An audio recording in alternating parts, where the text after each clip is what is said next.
Quelle est la véritable mesure d'une personne? Est-ce le chiffre sur son compte en banque, la marque de son costume ou le pouvoir qu'il exerce? Pour le milliardaire Arthur de Valois, un homme qui pouvait acheter des villes entières, la réponse était un vide écrasant. Il avait tout, et pourtant, il n'avait rien. Alors, il a fait l'impensable. Il a disparu. Abandonnant une vie de luxe inimaginable, il a cherché refuge dans le seul endroit où personne ne le chercherait jamais, la pauvreté. Il voulait trouver une personne, une seule, qui verrait un homme, pas un portefeuille. Il l'a trouvée dans un petit bistrot sans prétention. Et ce qu'elle a fait a bouleversé son monde entier. La pluie tombait sur les rues de Lyon avec une mélancolie grise et implacable qui reflétait l'âme d'Arthur de Valois. Depuis 6 mois, depuis le décès de sa femme Éléonore, c'était son univers. Une palette sourde de deuil et de silence à l'intérieur d'un hôtel particulier qui ressemblait plus à un mausolée. Le personnel marchait sur la pointe des pieds autour de lui, ses enfants appelaient avec des voix pleines d'une sollicitude forcée et formelle, et son conseil d'administration parlait des cours de la bourse et des résultats trimestriels, des mots qui sonnaient comme une langue étrangère issue d'une vie qu'il ne reconnaissait plus. Il était le fondateur et PDG de Valois Innovation, un titan de la technologie durable dont la fortune faisait les gros titres. Il possédait des appartements-terrasses sur 3 continents, une flotte de voitures qu'il ne conduisait jamais et une montre qui coûtait plus cher qu'une maison moyenne. Et dans l'écho caverneux de sa vie, il était totalement, écrasement seul. Les sourires qu'on lui adressait étaient transactionnels, les gentillesses calculées. Il se sentait comme un fantôme hantant sa propre existence, visible uniquement pour sa richesse. Un mardi, le vide est devenu insupportable.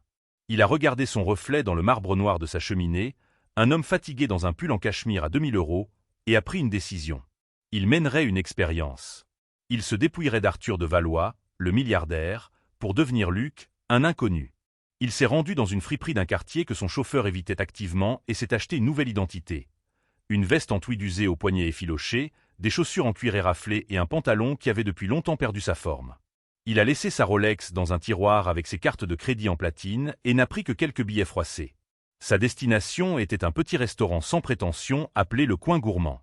C'était le genre d'endroit qui sentait le vieux café et les croissants chauds, une relique d'une époque révolue. Il s'est assis dans une banquette dont le vinyle a craqué sous son poids et a attendu. Pendant 1 heure, il fut invisible. Les autres serveuses passaient devant lui sans le voir, leurs yeux balayant la salle à la recherche de tables plus prometteuses, de clients qui n'avaient pas l'air de vouloir siroter un seul café pendant tout l'après-midi. Mais ensuite, une jeune femme aux yeux fatigués mais intelligents, portant un badge au nom de Claire, s'est arrêtée à sa table. « Désolée pour l'attente », dit-elle, sa voix chaleureuse malgré la lassitude gravée sur son visage. « C'est une de ces journées. Je peux vous apporter quelque chose pour commencer? La soupe à l'oignon est chaude et le café vient d'être fait. »« Juste un café, s'il vous plaît, » murmura Arthur, gardant les yeux baissés. Elle revint avec une tasse fumante. « Voilà pour vous. N'hésitez pas si vous avez besoin de quoi que ce soit d'autre, Luc. » Il leva les yeux, surpris. Il ne s'était pas présenté. Il réalisa alors qu'il avait apporté un vieil exemplaire corné des pensées pour moi-même de Marc Aurèle, et glissé à l'intérieur de la couverture se trouvait une vieille carte de bibliothèque avec son pseudonyme choisi, Luc Morin, qui dépassait légèrement. Elle avait remarqué ce détail. C'était une petite chose, mais c'était la première fois depuis des mois que quelqu'un voyait un détail le concernant qui n'était pas attaché à un signe euro. Il l'observa pendant l'heure qui suivit. Elle se déplaçait avec une efficacité bien rodée, remplissant les cafés, prenant les commandes, nettoyant les tables. Elle traitait une tablée d'ouvriers du bâtiment bruyant avec le même respect joyeux qu'une vieille dame difficile se plaignant de la température de son thé. Arthur vit son patron, un homme à l'air acariâtre nommé M. Dubois, la réprimander pour avoir fait tomber une fourchette. Elle s'est simplement excusée, l'a ramassée et a continué, son sourire ne disparaissant jamais tout à fait, bien qu'il ait faibli un instant. Plus tard, Arthur la vit glisser son propre sandwich intact dans une boîte à emporter pour un sans-abri blotti dehors, lui chuchotant un mot gentil avant de rentrer précipitamment. Quand vint le moment de partir, Arthur laissa un billet de 10 € pour son café à 2 €. Alors qu'il enfilait sa veste mince, Claire se précipita vers lui. « Monsieur, vous avez laissé beaucoup trop, » dit-elle en lui tendant la monnaie. Arthur fut déconcerté. « C'est un pourboire. »« Mais c'est plus que le prix du café lui-même, » balbutia-t-elle, une rougeur montant à ses joues. « Vous n'êtes pas obligé. »« Vous avez été aimable, » dit Arthur, sa voix rauque par manque d'usage. La gentillesse devrait être récompensée. Il se tourna pour partir, mais sa voix l'arrêta. « Monsieur, votre veste, elle a une déchirure à la manche. Le vent dehors est glacial. Si vous avez 1 minute, j'ai une petite trousse de couture dans mon casier. » Je pourrais y mettre un point rapide pour vous. Ça ne prendra pas longtemps.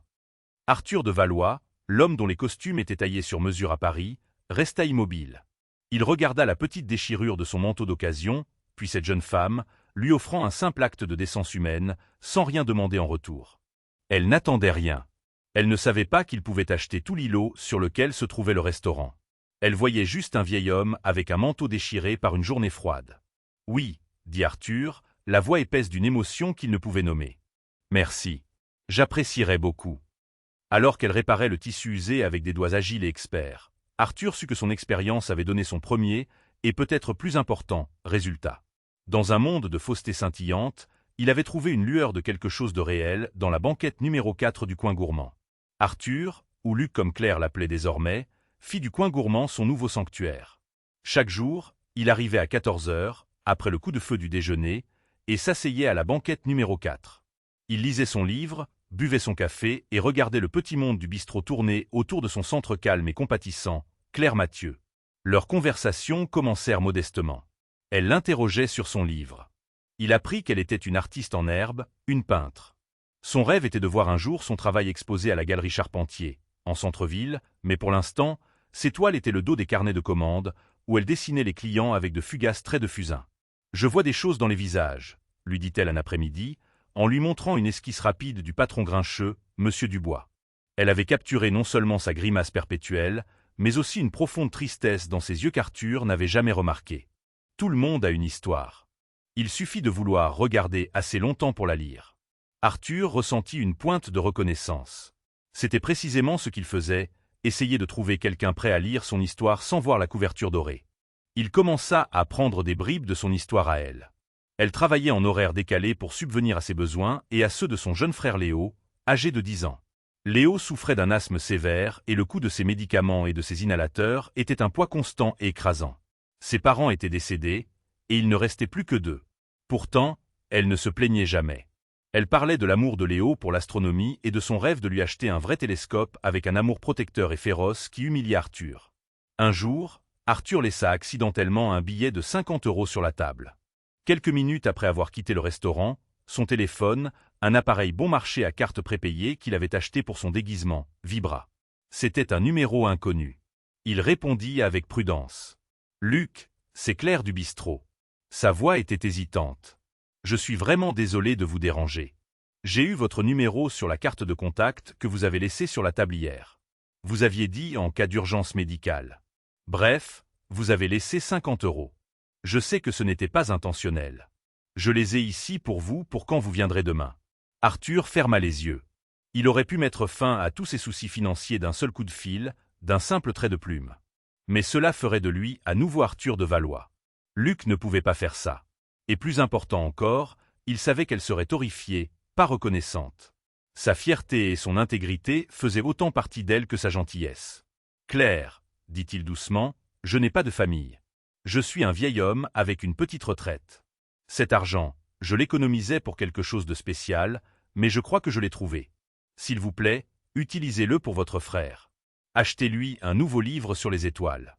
Considérez cela comme un cadeau d'un ami à un autre. » Il y eut un long silence à l'autre bout du fil. Quand elle parla enfin, sa voix était étranglée par l'émotion. Personne n'a jamais. « Merci, Luc.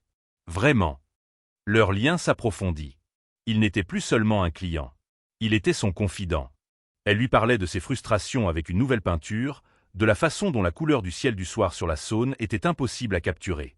Il partageait à son tour des histoires très édulcorées de sa vie, parlant de sa défunte femme Éléonore, non pas comme de la mondaine philanthrope que le monde connaissait, mais simplement comme la femme qu'il aimait, qui avait une passion pour le jardinage. « Elle vous aurait apprécié », dit un jour Arthur à Claire, un aveu qui le surprit lui-même. Elle savait voir la personne, pas le faux-semblant. Claire sourit, d'un éclat authentique et radieux qui illumina son visage fatigué. « Eh bien, il n'y a pas beaucoup de faux-semblants chez un bibliothécaire à la retraite, n'est-ce pas ?» plaisanta-t-elle. Le mensonge le piqua plus qu'il ne s'y attendait. Le contraste entre ces deux vies devenait de plus en plus discordant. Le soir, il retournait à son hôtel particulier stérile. Son fils Justine appelait de Paris, la voix tranchante et impatiente. « Père, le conseil a besoin de votre signature pour l'acquisition de Tokyo, et j'ai pris des dispositions pour que vous assistiez au gala de l'hôpital Mère-Enfant samedi. Il est important que nous montrions un front uni. Les gens commencent à parler de votre réclusion. Cela ne m'intéresse pas, Justine, disait Arthur. Pas intéressé? Père, c'est notre héritage. C'est Valois Innovation. Vous ne pouvez pas simplement tout laisser tomber. Que diable faites-vous de vos journées? Je lis, répondait Arthur, ce qui n'était pas un mensonge. Simplement une fraction de la vérité. Justine soupirait, un son de pure exaspération qui crépitait au téléphone. Pour son fils, Arthur était un atout qui devenait négligent, une machine qui commençait à mal fonctionner. Pour Claire, il était Luc, un ami, un vieil homme tranquille avec une histoire dans les yeux. Un après-midi pluvieux, Arthur arriva au restaurant, trempé jusqu'aux os. Il avait choisi de marcher, de sentir le froid et l'humidité, de sentir quelque chose. Il frissonnait en s'asseyant. Sans un mot, Claire lui apporta non pas un café, mais un bol fumant de soupe à l'oignon. « C'est pour la maison, » dit-elle, le front plissé par l'inquiétude. « Vous devez prendre meilleur soin de vous, Luc. Vous allez attraper la mort. » Il mangea la soupe, la chaleur se propageant en lui. C'était simple, sans raffinement, et le repas le plus satisfaisant qu'il ait mangé en une décennie. Il regarda Claire, qui dessinait maintenant furieusement sur une serviette. « Qu'est-ce que vous dessinez » demanda-t-il. Elle hésita, puis tourna la serviette. C'était une esquisse de lui, mais pas telle que le monde le voyait. Elle n'avait pas dessiné un milliardaire ou un mendiant. Elle avait dessiné un homme perdu dans ses pensées, un livre à la main, avec une profonde solitude dans sa posture, mais une lueur d'espoir dans son regard alors qu'il regardait par la fenêtre. Elle avait capturé l'essence même de son pèlerinage secret. Elle l'avait vu, vraiment vu. Et à cet instant, Arthur de Valois sut que son expérience soigneusement construite devenait dangereusement réelle. Il n'était plus seulement en train d'observer. Il s'attachait. Et il sut avec une certitude qui le glaça plus que la pluie que les attachements construits sur des fondations de mensonges étaient destinés à se briser. Justine de Valois fonctionnait avec un régime d'ambition et de contrôle. Il était l'héritier présomptif de l'Empire valois, un homme préparé depuis sa naissance à naviguer dans les salles de conseil et les OPA hostiles. Il voyait la vie comme une série de mouvements stratégiques, et le comportement récent de son père était une manœuvre dangereusement erratique. Ce n'était pas du deuil. C'était une abdication du devoir.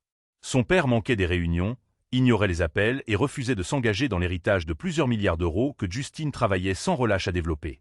La goutte d'eau fut quand Arthur manqua le gala annuel de la Fondation Valois, la pierre angulaire philanthropique de leur image publique, un événement que sa mère avait chéri. « Il n'est pas bien », dit Justine à sa sœur, Evelyne, lors d'un appel vidéo. Evelyne, une biologiste marine vivant sur la Côte d'Azur, était plus empathique. « Il est en deuil, Justine. Laisse-lui de l'espace. » De l'espace? Il disparaît pendant 8 heures par jour. J'ai fait suivre sa voiture par la sécurité. Il se rend dans un parking public, laisse sa Bentley, puis s'évanouit dans la nature. Ce n'est pas de l'espace, Eve. C'est une dépression, ou pire. L'esprit de Justine, toujours enclin au pire scénario, s'arrêta sur une possibilité terrifiante. Son père, vulnérable et désorienté par le deuil, était manipulé. Un prédateur, un charlatan, quelqu'un qui avait flairé l'odeur d'un milliardaire blessé. Il fit ce qu'il faisait toujours face à un problème qu'il ne pouvait pas contrôler. Il y jeta de l'argent.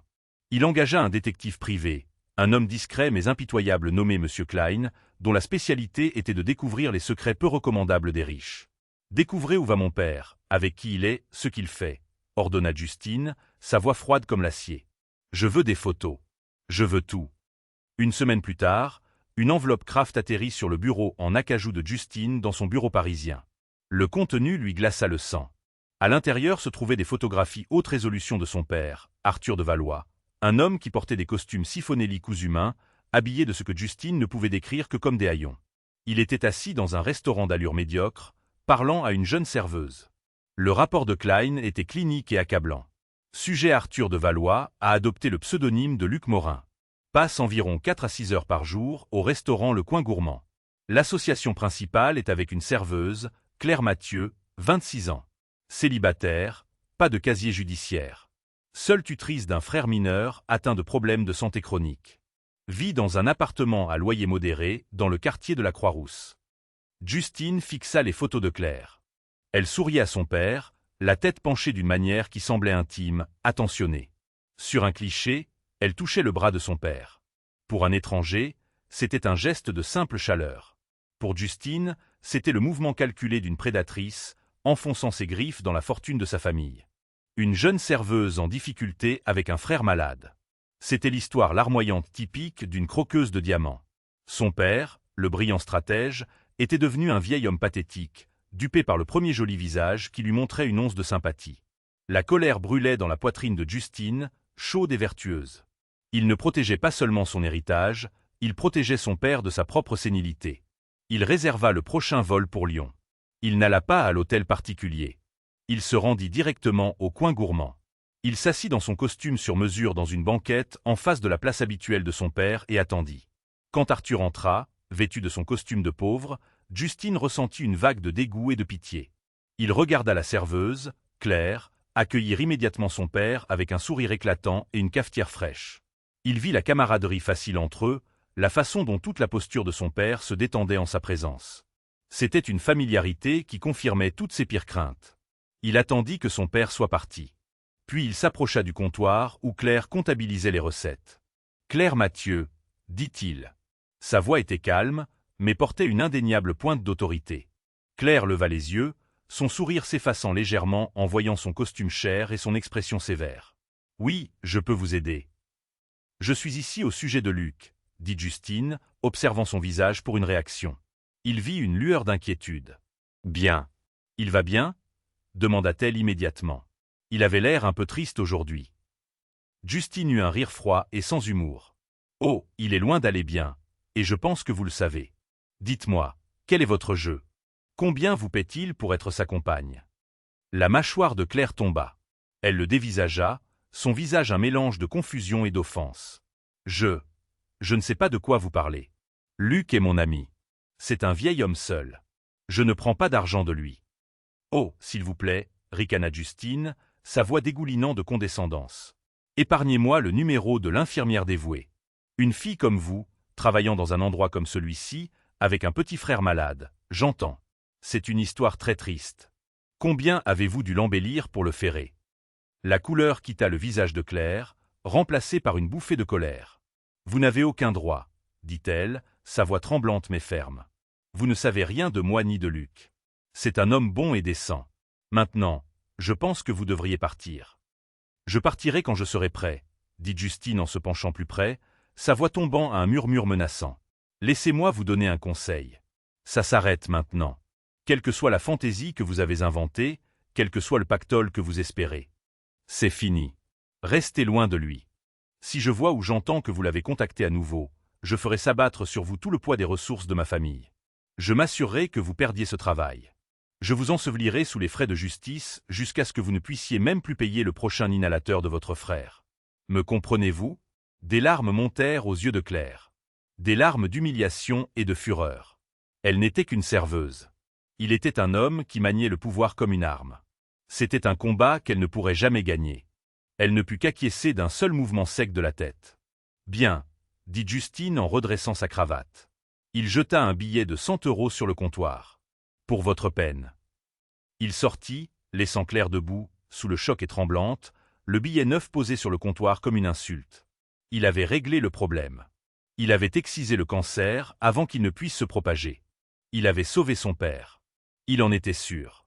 Mais en montant dans sa voiture avec chauffeur qui l'attendait, il ne pouvait chasser l'image de la douleur authentique dans les yeux de la serveuse. Pendant un instant fugace, une lueur de doute perça son armure de certitude. Le lendemain de la visite de Justine, Luc arriva au bistrot pour trouver un monde soudainement et inexplicablement froid. Claire était là, mais elle était différente. Le sourire chaleureux avait disparu, remplacé par une politesse professionnelle étendue. Elle prit sa commande, apporta son café, mais évita son regard. La conversation facile qui était devenue le fondement de ses journées s'était évanouie, laissant place à un silence gênant et douloureux. « Est-ce que tout va bien, Claire ?» demanda-t-il, sa voix empreinte d'inquiétude. « Tout va bien, monsieur », répondit-elle, le mot « monsieur » étant une gifle. Elle ne l'avait jamais appelé ainsi auparavant. Y aura-t-il autre chose? Elle se détournait déjà, les épaules tendues. Luc était déconcerté et blessé. Il repassa leur dernière conversation, cherchant quoi que ce soit qu'il aurait pu dire ou faire pour l'offenser. Il ne trouva rien.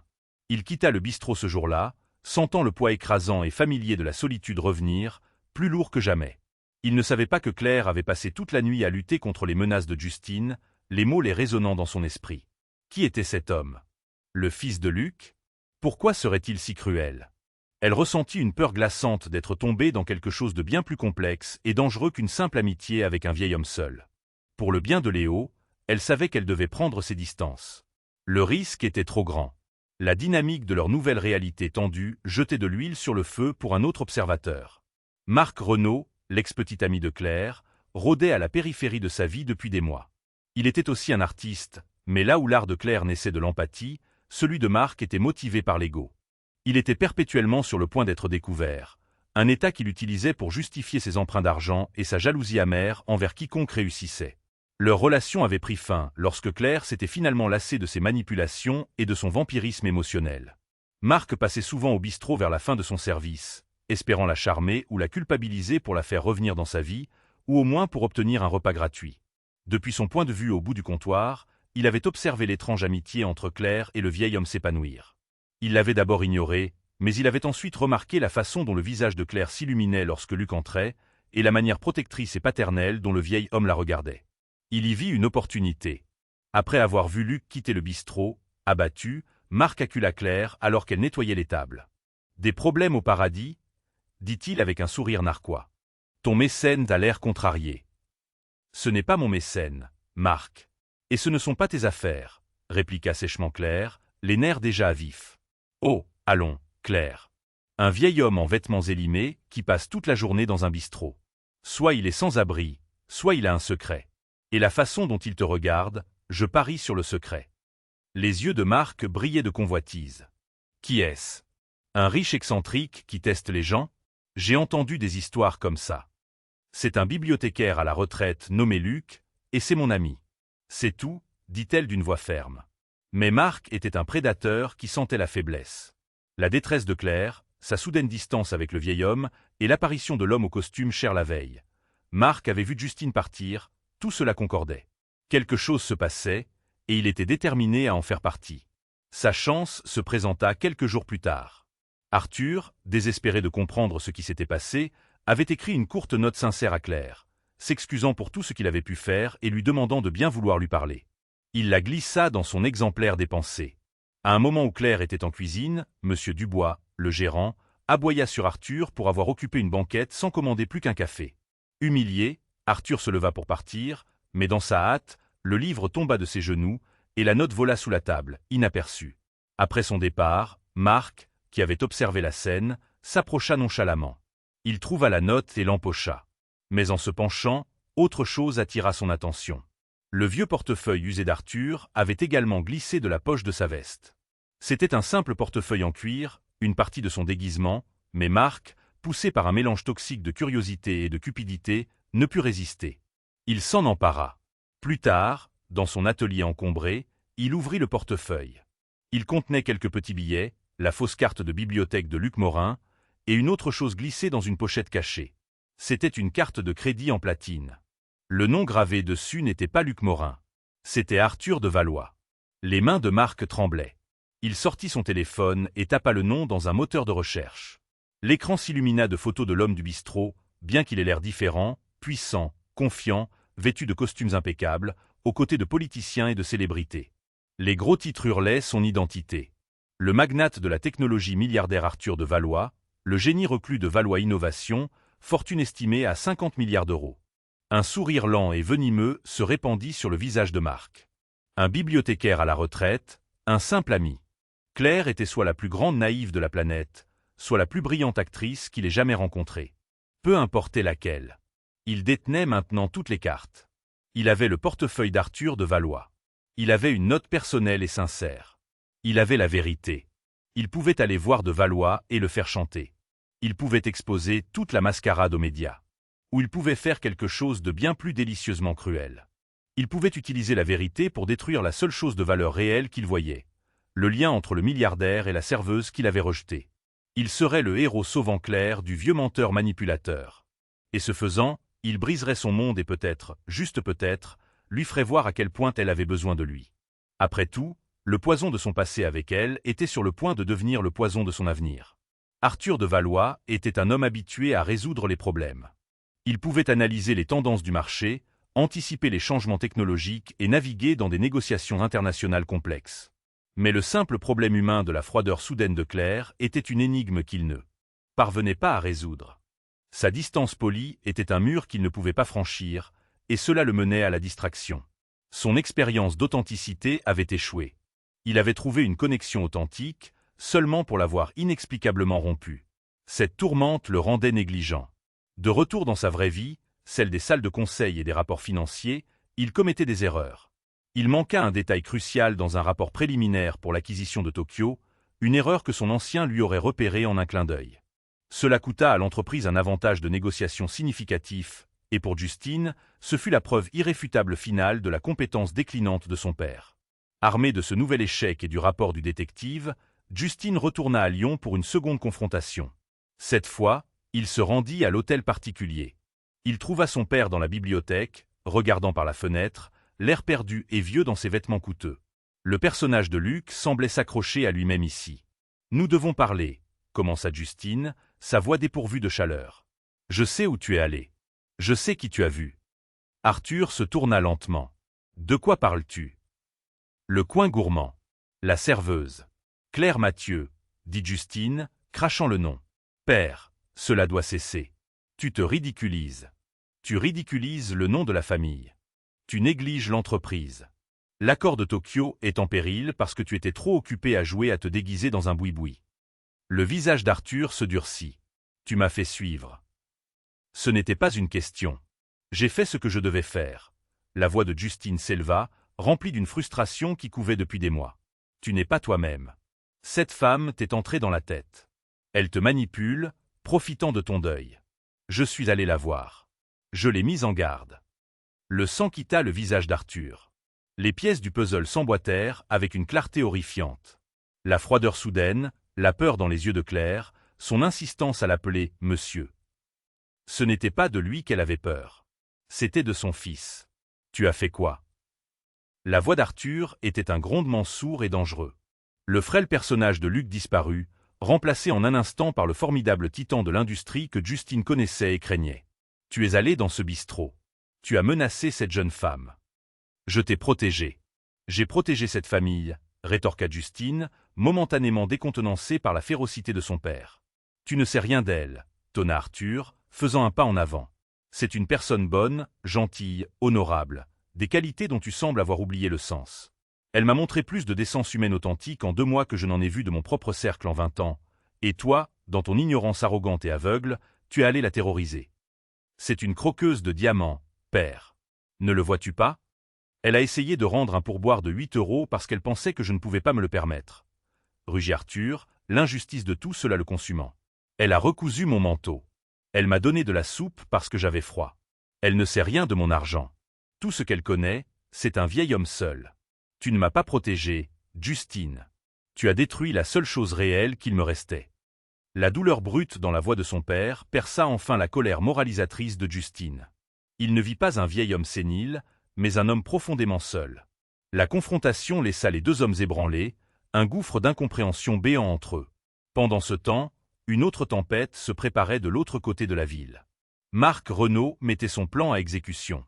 Il appela Claire, sa voix un mélange sirupeux de fausse inquiétude. « Claire, il faut qu'on parle. C'est à propos de Luc. J'ai découvert des choses. Je m'inquiète pour toi. Tu es en danger. » Claire, déjà sur les nerfs après sa rencontre avec Justine et ses interactions tendues avec Luc, sentit un nœud d'angoisse se serrer dans son estomac. « De quoi parles-tu, Marc ? Pas au téléphone. Retrouve-moi au bistrot demain pendant ta pause déjeuner. C'est important. J'ai des preuves. » Claire accepta à contre-cœur. Elle ne faisait pas confiance à Marc, mais le mot « danger » résonnait avec la peur que Justine lui avait instillée. Dans quoi s'était-elle embarquée ? Le lendemain, elle retrouva Marc dans une banquette au fond du bistrot. L'endroit était bondé pour le service de midi. « Bon, je suis là, » dit-elle sèchement. « De quoi s'agit-il » Marc se pencha en avant, ses yeux brillant d'une excitation malveillante. « Ton ami Luc, le gentil bibliothécaire à la retraite. C'est tout un mensonge. » Il fit glisser le portefeuille d'Arthur sur la table. Claire fronça les sourcils, le reconnaissant. Il a perdu ça l'autre jour. « Ouvre-le, » insista Marc. « Regarde la carte de crédit. » Les doigts de Claire tremblèrent alors qu'elle sortait la carte de platine brillante. Elle lut le nom. Arthur de Valois. Le nom lui semblait vaguement familier, mais ne signifiait pas grand-chose pour elle. « Alors, son nom est Arthur ?» dit-elle, confuse. Pourquoi aurait-il menti à ce sujet? Marc éclata de rire, un son cruel et aigu. « Oh, Claire, tu es vraiment si naïve, n'est-ce pas? Tu ne sais pas qui est Arthur de Valois. » Il fit glisser son téléphone sur la table, un article de presse déjà ouvert. Il montrait une photo de Luc, d'Arthur, à un gala, serrant la main du préfet. Le titre disait « Valois Innovation promet 100 millions d'euros à l'hôpital Mère-Enfant de Lyon ». Claire fixa l'écran. Sa vision se rétrécit. Les bruits du bistrot, le cliquetis des assiettes, le murmure des conversations s'estompèrent en un rugissement sourd dans ses oreilles. Milliardaire, 50 milliards d'euros, Valois Innovation. Le nouveau campus technologique en construction en centre-ville, celui dont tout le monde parlait. C'était lui. Son ami calme et seul était l'un des hommes les plus riches et les plus puissants du monde. Chaque souvenir qu'elle avait de lui fut instantanément, écœurantement recadré. Ses vêtements usés étaient un costume. Ses histoires de maigre pension, un mensonge.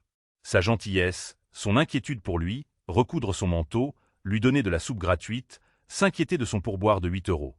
Tout cela faisait partie d'un jeu pervers qu'il jouait. Elle se sentit comme un insecte sous un microscope, un spécimen dans son expérience sociale tordue. L'humiliation fut un coup physique qui lui coupa le souffle. « Il se jouait de toi, Claire », murmura Marc, tournant le couteau dans la plaie. Un jeu malsain pour un homme riche qui s'ennuie, se moquant de la pauvre petite serveuse. Des larmes coulèrent sur son visage, chaudes et silencieuses. La blessure était si profonde, si intense, qu'elle ressemblait à une trahison de son âme même. Et à cet instant précis, la cloche au-dessus de la porte du bistrot tinta. Arthur de Valois, habillé en Luc, entra, le visage empreint d'inquiétude, déterminé à briser le mur entre eux et à s'excuser pour tout ce que son fils avait pu faire.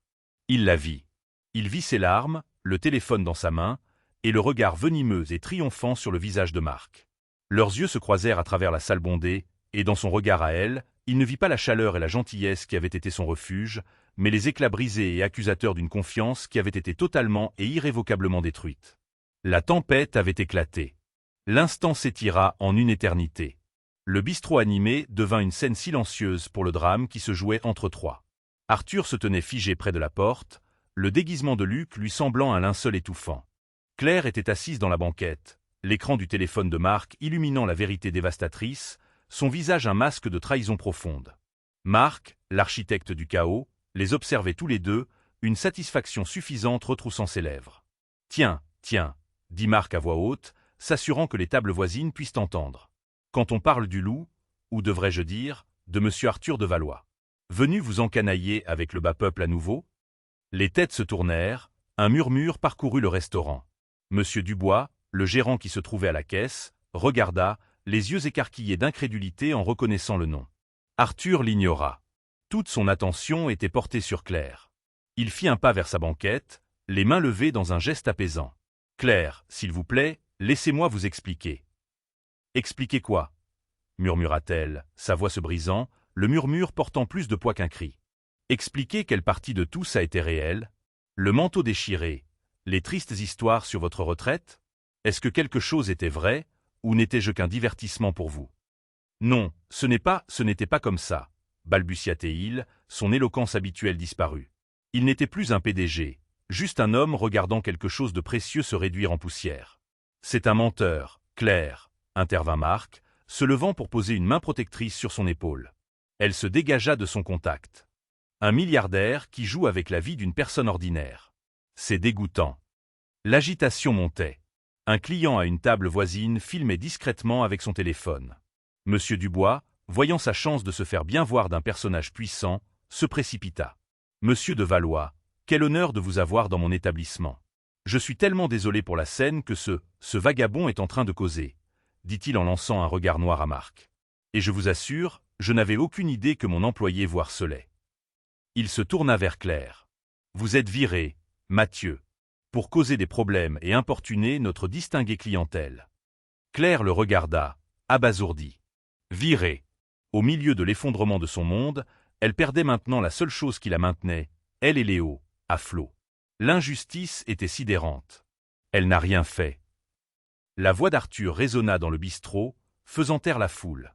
L'autorité dans son ton était absolue. Ce n'est pas sa faute. C'est la mienne. Il se tourna vers Dubois, ses yeux comme des éclats de glace. Et vous ne la renverrez pas. En fait, à partir de cet instant, j'achète cet immeuble. Votre nouveau propriétaire prendra contact avec vous. Je vous suggère de reconsidérer votre style de gestion. La mâchoire de Dubois tomba, son visage devenant d'une blancheur pâteuse. Mais le grand geste destiné à protéger Claire ne fit qu'empirer les choses. Pour elle, ce n'était qu'une autre démonstration du pouvoir obscène qu'il avait caché. Il n'aidait pas. Il brandissait sa richesse, prouvant qu'il pouvait résoudre n'importe quel problème en l'achetant simplement, prouvant qu'il venait, et avait toujours appartenu, à deux univers différents. Juste à ce moment, la porte du bistrot s'ouvrit à nouveau. C'était Justine de Valois. Il avait conduit directement de l'hôtel particulier, incapable de laisser leur dispute en suspens, avec l'intention d'essayer de comprendre son père. Au lieu de cela, il entra dans un spectacle public. Il vit son père, toujours dans son déguisement ridicule, la serveuse en larmes, l'homme ricanant à côté d'elle, et un bistrot plein de badauds. « Père, que se passe-t-il au nom du ciel » demanda Justine, s'avançant au cœur du chaos. Les yeux de Marc s'illuminèrent. C'était l'homme de l'autre jour. Le fils. La pièce finale. Justine de Valois, je présume, dit Marc mielleusement, tendant une main que Justine ignora. Marc Renaud. Je suis un ami de Claire. C'est moi qui ai découvert le petit jeu malsain de votre père. Il ment à cette pauvre fille depuis des mois. Le visage de Justine se crispa. Il regarda l'expression peinée de son père, puis celle, dévastée, de Claire. Le doute qu'il avait ressenti après leur première rencontre s'épanouit en une certitude totale. Il s'était trompé. Terriblement trompé. Il avait pensé que Claire était la prédatrice, mais maintenant il voyait la vérité. La tromperie de son père, aussi bien intentionnée soit-elle, avait créé ce gâchis. Et ses propres menaces brutales n'avaient fait qu'empirer les choses. Claire n'en pouvait plus. On discutait d'elle comme si elle n'était même pas là. Son amitié, sa gentillesse, ses difficultés financières, tout cela avait été tordu en un mélodrame public par ces hommes puissants et manipulateurs. Elle se leva, sa chaise raclant bruyamment le sol. Elle regarda Marc avec un mépris pur. « Tu n'es pas mon ami, Marc. Tu es un vautour. » Elle se tourna vers Justine. « Et vous, vous êtes un tyran. » Finalement, ses yeux se posèrent sur Arthur. La colère avait disparu, remplacée par une tristesse vide et douloureuse. « J'ai recousu votre manteau, Luc, » dit-elle, sa voix à peine audible. « Je pensais que vous étiez un homme bon. Je crois que je voulais juste croire qu'un homme comme vous pouvait exister. Mais vous n'existez pas. » Elle se fraya un chemin entre les tables, dépassant les clients bouche bée, et sortit en courant du bistrot, laissant derrière elle les trois hommes de Valois et les ruines de leur secret. Arthur fit un mouvement pour la suivre, mais Justine posa une main sur son bras. « Laisse-la partir, père, » dit Justine doucement, sa voix pleine d'un regret qui reflétait celui de son père. « Nous avons fait assez de dégâts pour aujourd'hui. » Arthur la regarda disparaître dans la foule de la ville. L'homme qui pouvait tout avoir au monde venait de perdre la seule chose dont il avait réalisé qu'il ne pouvait pas vivre sans, la gentillesse simple et honnête d'une serveuse. Et il sut avec une certitude qui ressemblait à une condamnation à mort que c'était une perte entièrement de sa propre faute. Les retombées de la scène du bistrot furent un silence étouffant. La vidéo prise par le client devint virale. Un clip tremblotant de mauvaise qualité intitulé « L'étrange double vie d'un milliardaire révélé ». L'histoire fut un feu de paille pour les médias, un fait divers original oublié dès le cycle de nouvelles suivant. Mais pour les personnes impliquées, les blessures étaient profondes et purulentes. Arthur retourna à son hôtel particulier, mais le fantôme n'était plus seulement lui. C'était le fantôme de Claire, de leur conversation partagée, d'une vie simple qu'il avait touchée puis brisée. La grande maison ne lui avait jamais paru autant une prison. Le premier pas vers la rédemption vint d'une source inattendue. Justine s'assit avec son père dans la bibliothèque, le silence entre eux lourd d'excuses inexprimées. « J'avais tort, père, » dit finalement Justine, rompant le silence. « J'ai vu une menace là où il n'y en avait pas. J'ai vu une caricature de croqueuse de diamants, et j'ai refusé de voir la personne. J'ai agi par arrogance, et je suis vraiment désolé. Je l'ai menacée. Je suis la raison pour laquelle elle s'est éloignée de vous. J'ai contribué à créer ce désastre. » C'étaient les excuses les plus sincères qu'Arthur ait jamais reçues de son fils.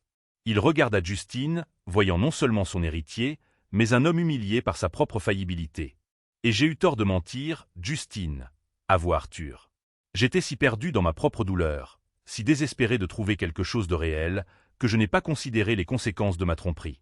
J'ai bâti une amitié sur des fondations de mensonges. Elle était destinée à s'effondrer. Je l'ai blessé plus que quiconque. » La conversation fut un tournant.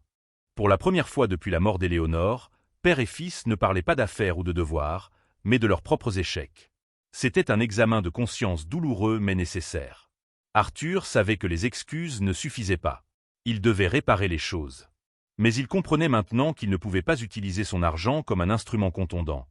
Cela ne ferait que valider les pires craintes de Claire à son sujet. Sa première action fut de gérer les conséquences qu'il avait créées. Il fit rédiger par son équipe juridique une lettre à M. Dubois l'informant que son bail serait résilié pour conduite non professionnelle et licenciement abusif d'une employée. Il contacta ensuite le propriétaire du bistrot et fit une offre généreuse pour acheter l'établissement. À une condition, tout le personnel, à l'exception de Dubois, serait maintenu à son salaire actuel ou à un salaire supérieur, avec tous les avantages sociaux. Le coin gourmand ne serait pas fermé ni transformé en une franchise sans âme. Il serait préservé, un petit monument à l'endroit où il avait retrouvé un morceau de son humanité. Sa tâche suivante était bien plus difficile, trouver Claire. Elle avait démissionné immédiatement après l'incident et déménagé de son appartement, ne laissant aucune adresse de suivi. Elle avait résilié son numéro de téléphone. Elle avait, en effet, disparu. Arthur, l'homme aux ressources illimitées, se sentait impuissant. Mais Justine, voulant se racheter, confia la tâche à M. Klein, le détective privé, avec un nouveau mandat. Trouvez-la. Soyez discret. Aucune intimidation. J'ai juste besoin de savoir qu'elle et son frère vont bien. Il fallut 2 semaines à Klein. Il la trouva dans une petite chambre louée à Villeurbanne, une ville limitrophe de Lyon. Elle avait pris un travail de nuit éreintant dans une blanchisserie industrielle pour joindre les deux bouts, tout en cherchant quelque chose de mieux. Léo restait chez une voisine pendant qu'elle travaillait. Elle était épuisée, mais résolue, déterminée à retomber sur ses pieds. Arthur n'envoya pas de voiture ni d'avocat. Il conduisit lui-même dans une berline modeste, pas sa Bentley. Il n'alla pas à sa porte. Il se rendit dans une petite galerie d'art communautaire près de son nouveau domicile. Il loua tout l'espace de la galerie pour 1 mois. Puis il envoya une unique et simple lettre manuscrite par un coursier qui avait pour instruction de simplement la laisser à sa porte. La lettre disait « Claire, il n'y a pas de mots pour défaire le mal que je vous ai causé. Ma tromperie est née de la solitude, pas de la malveillance. Mais c'est une explication, pas une excuse. J'ai menti et j'ai brisé votre confiance. Pour cela, je suis profondément désolé. Je n'ai jamais voulu être Arthur de Valois pour vous. Je voulais juste être Luc, un homme qui a eu le privilège d'être votre ami. De toute ma vie, personne ne m'a montré le genre de générosité désintéressée que vous m'avez témoigné. Vous avez vu un homme, pas un mythe, et je vous en serai éternellement reconnaissant. Je sais que je ne peux pas acheter votre pardon. Il n'est pas à vendre, et je ne vous insulterai pas en essayant. Mais j'espère qu'avec le temps, vous pourrez accepter des excuses sincères et un geste d'amitié véritable. Il y a une petite galerie, le collectif d'artistes de la soie, à quelques rues de chez vous. J'ai pris des dispositions pour que ce soit votre atelier pour l'année à venir. Tous frais payés. Sans aucune condition. Considérez cela comme un cadeau, non pas d'un milliardaire, mais d'un bibliothécaire à la retraite qui croit que le monde a besoin de voir votre article. Les clés sont chez le propriétaire de la galerie. Elles sont à vous si vous les voulez. Sinon, je comprendrai.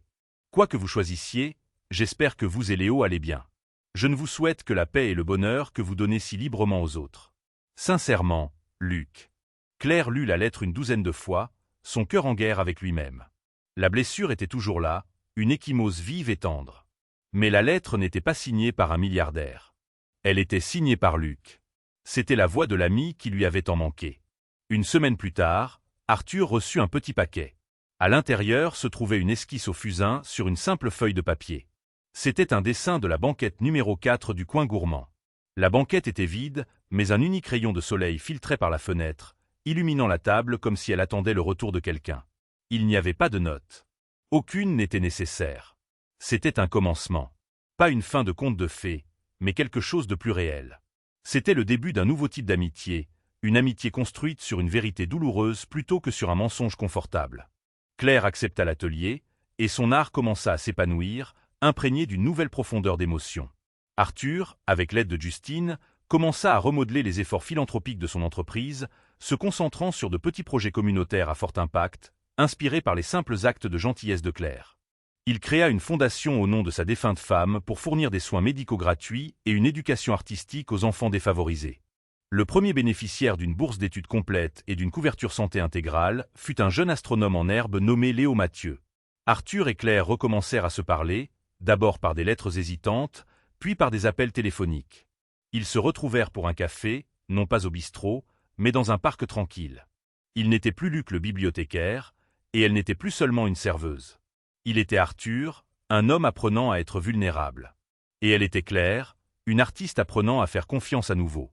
Leur connexion, autrefois brisée par une révélation dévastatrice, se reconstituait lentement, soigneusement, créant quelque chose de plus fort et de plus honnête qu'auparavant. Ils avaient appris que les plus grandes fortunes ne sont pas détenues dans les banques, mais se mesurent dans la monnaie de la gentillesse, du pardon et de l'art simple et inestimable de se voir vraiment l'un l'autre. L'histoire d'Arthur et Claire nous rappelle une vérité universelle et puissante. La chose la plus précieuse que vous puissiez jamais donner à quelqu'un est votre gentillesse. Elle ne coûte rien, et pourtant elle est inestimable. Arthur de Valois avait tout l'argent du monde, mais il ne pouvait pas lui acheter la connexion authentique dont il avait si désespérément besoin. Il a dû se dépouiller de son identité pour la trouver, et il a failli tout perdre à cause d'un mensonge. Leur parcours nous enseigne que l'intégrité est le fondement de toutes les vraies relations, et que le pardon est le pont qui nous permet de retrouver notre chemin l'un vers l'autre.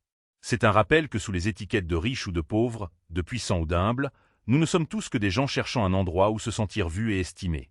Si cette histoire a touché votre cœur, faites-le nous savoir dans les commentaires ci-dessous. Qu'avez-vous pensé de l'expérience d'Arthur? Pourriez-vous pardonner sa tromperie? Nous aimerions connaître vos pensées. N'oubliez pas d'aimer cette vidéo si vous l'avez trouvée significative, de la partager avec quelqu'un qui pourrait avoir besoin de ce message. Et surtout, abonnez-vous à notre chaîne pour plus d'histoires de la vie réelle qui explorent les profondeurs de l'esprit humain. Merci de votre attention.